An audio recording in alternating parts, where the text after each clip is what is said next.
A plus B, C, Métaphore, grammaire, W, hypothèse, mon chou, tes couettes sont chouettes sous la couette. Les toucher, c'est chou. Z. Attention à ne pas tomber dans le lac en vous méprenant sur l'origine de l'expression. Celle-ci, en effet, n'a rien à voir avec la grande nappe d'eau douce issue du latin lacus.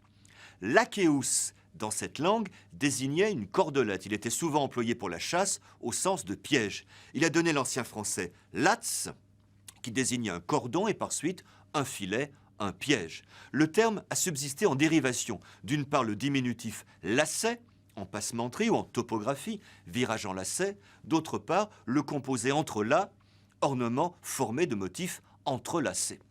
Fréquemment employé au sens de piège, il est entré dans de nombreuses expressions, au propre, tendre des filets et des lacs, comme au figuré, tomber dans le lac. On devine la suite. Sur le modèle des composés lacet ou lacé, le mot a changé de graphie et s'est écrit L-A-C.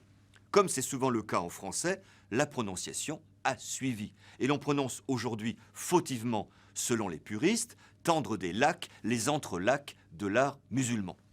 On s'est mis par suite à dire tomber dans les lacs de quelqu'un et tout simplement tomber dans le lac. La signification être pris au piège, être dans l'embarras a suivi. Tomber dans le lac signifie se tromper lourdement. On voit mal ce que la grande nappe d'eau douce viendrait y faire. Vous le savez maintenant et ne tomberez plus dans le lac. A plus B, Syllabes, C, métaphore, grammaire.